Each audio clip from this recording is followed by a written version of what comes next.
Hey guys, welcome back to Read Aloud.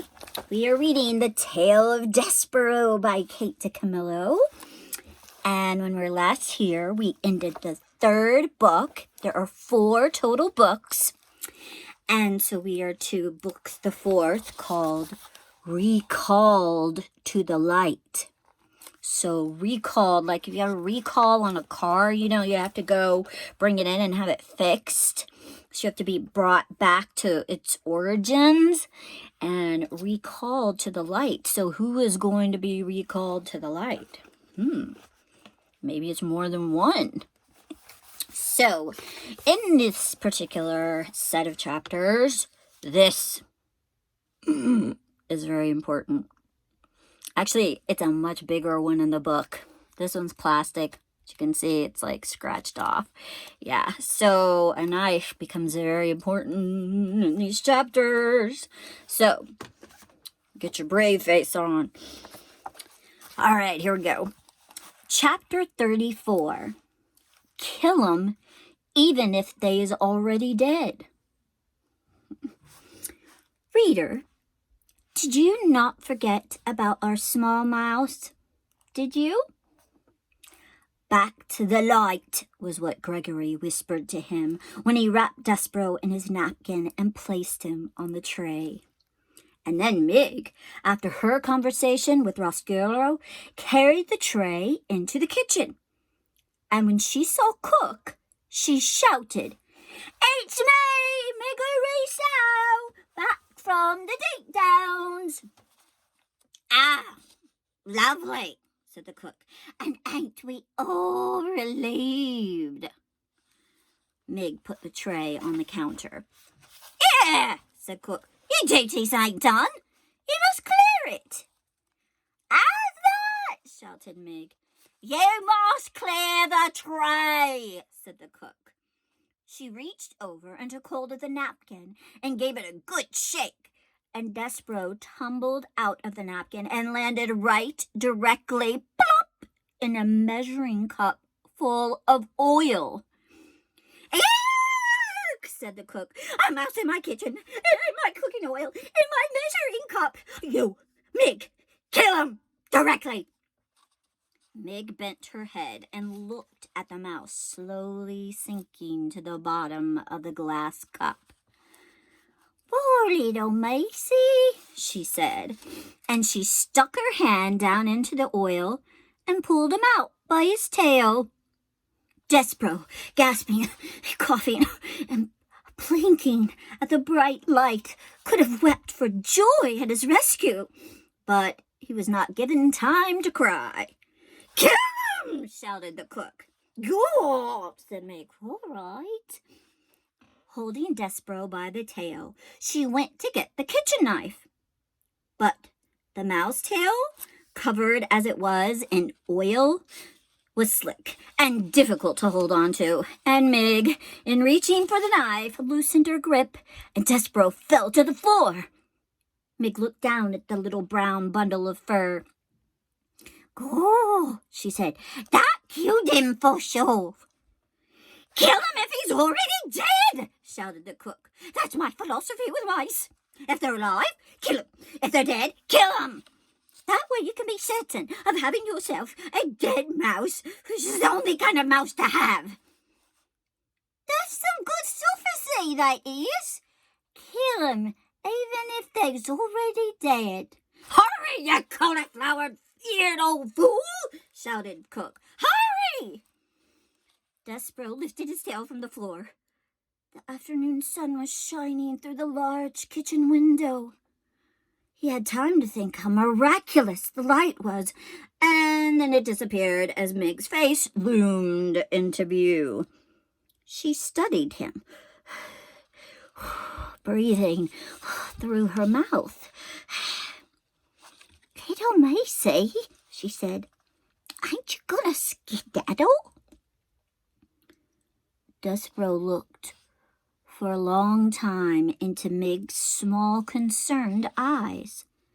And then there came a blinding flash and the sound of metal moving through the air as Meg brought the kitchen knife down, down, down.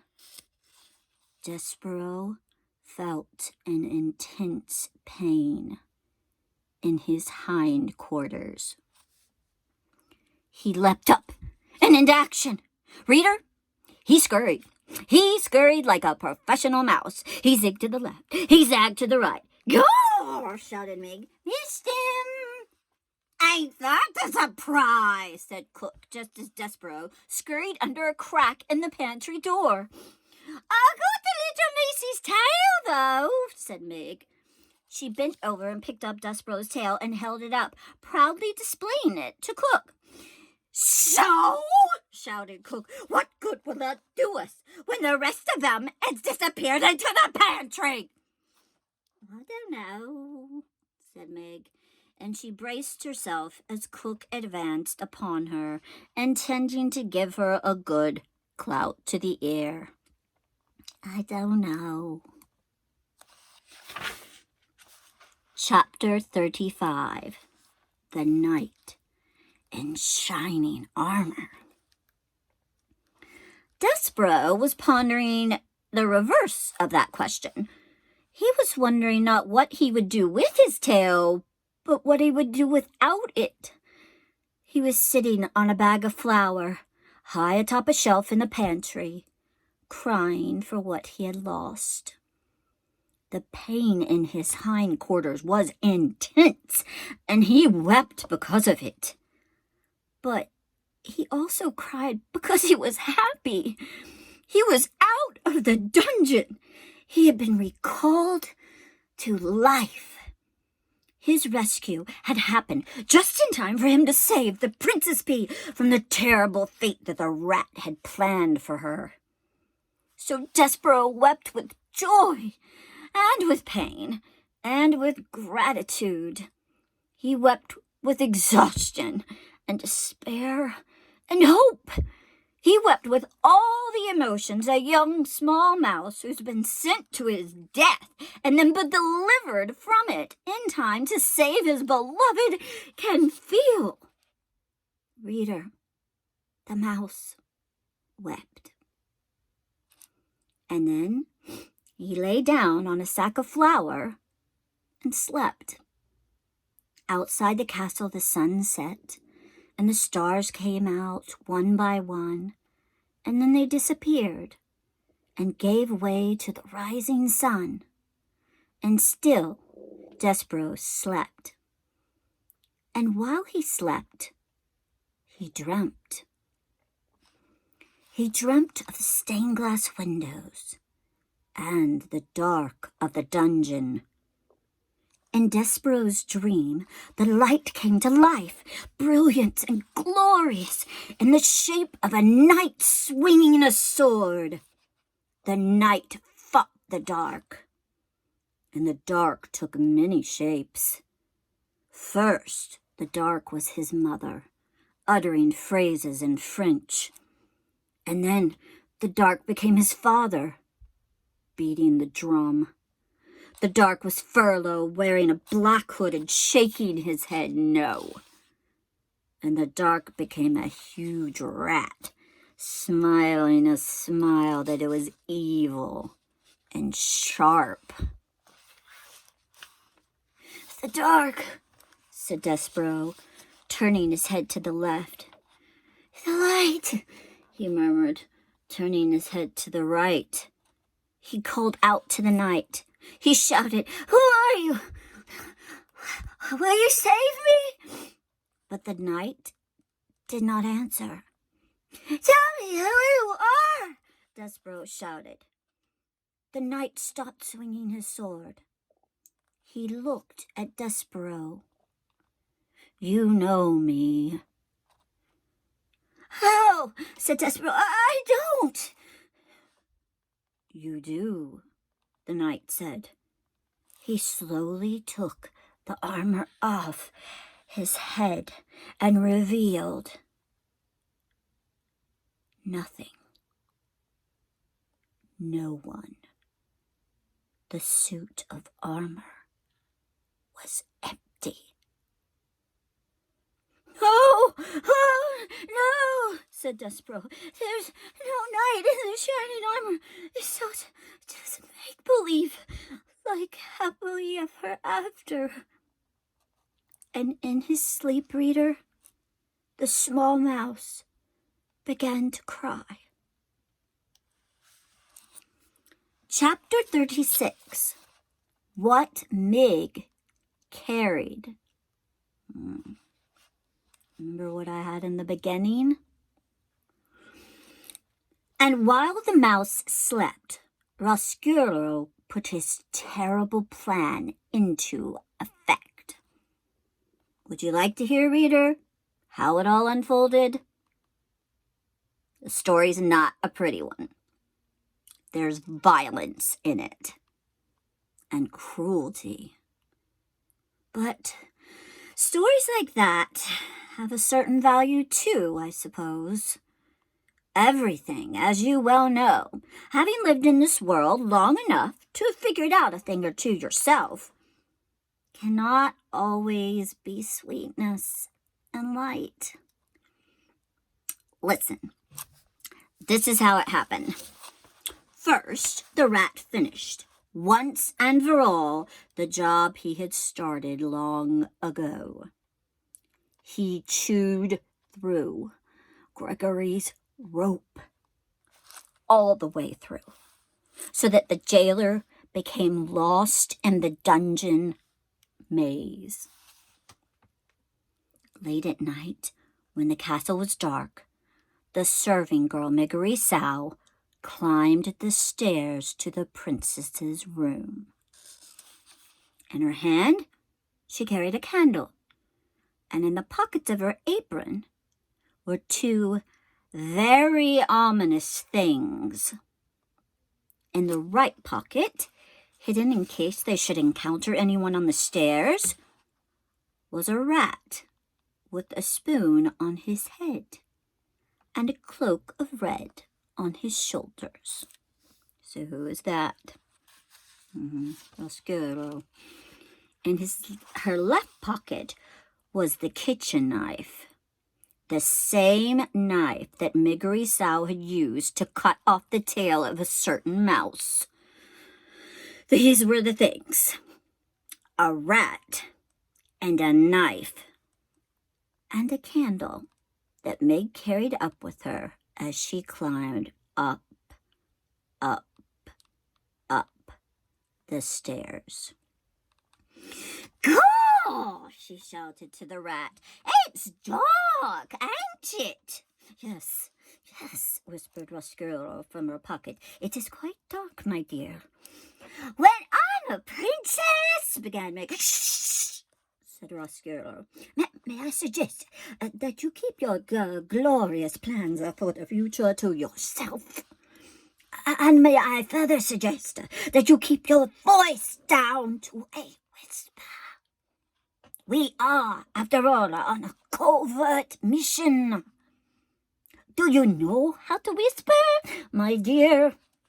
"I do!" shouted Meg. "Then please," said Roscuro, "please institute this knowledge immediately." "Oh," whispered Meg. "All right."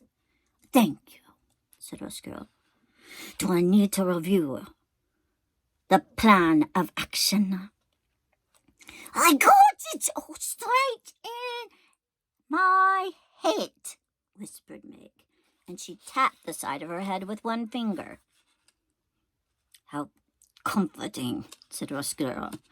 "Perhaps, my dear, we should go over it again. One more time, just to be sure."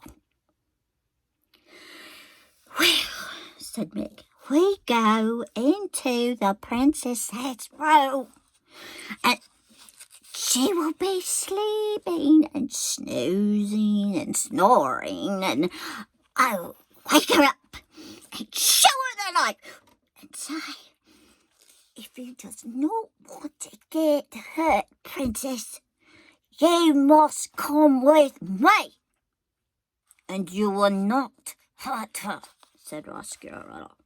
"No, I won't, because I want her to live so that she can be my lady in waiting and I become the princess. Exactly, said Oscuro. That will be her divine competence. Oh, whispered Meg. Yes, her divine competence.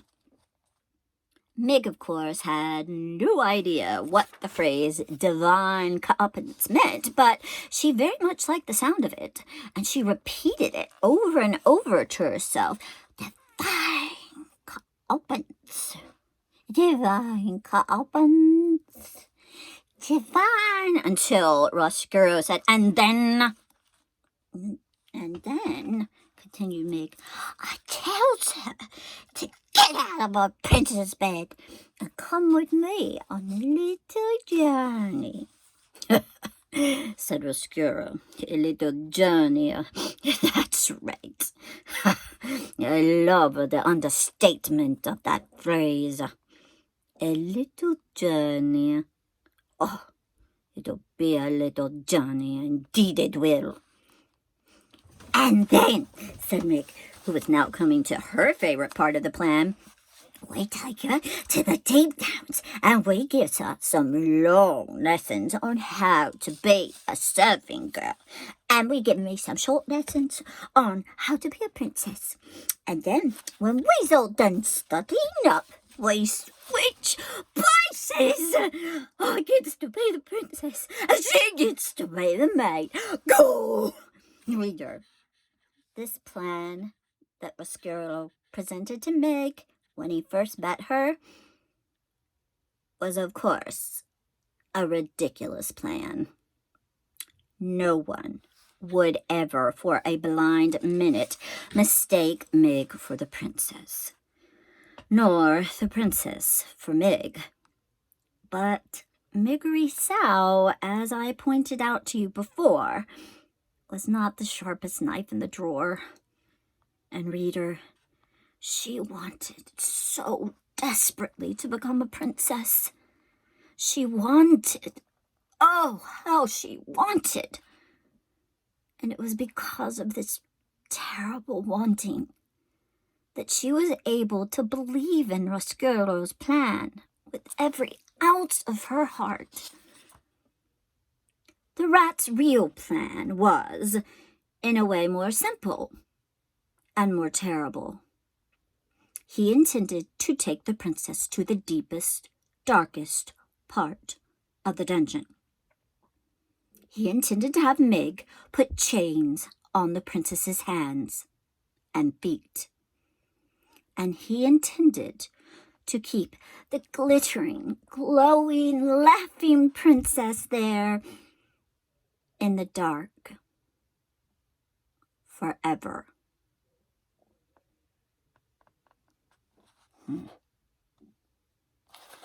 Very ominous, isn't it? Competence. It's like what you have coming to you.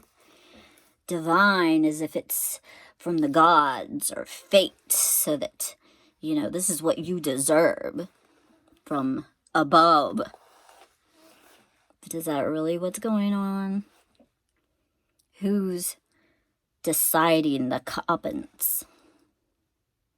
Roscuro. So let's see what happens to the poor princess. Now, she's not perfect, but does that mean this should happen to her? Whew, poor Meg being tricked like this. What's going to happen to her? I mean, she's going to know all this is going down. Is she in danger? We'll see next time. The Tale of Despereaux. Bye, guys.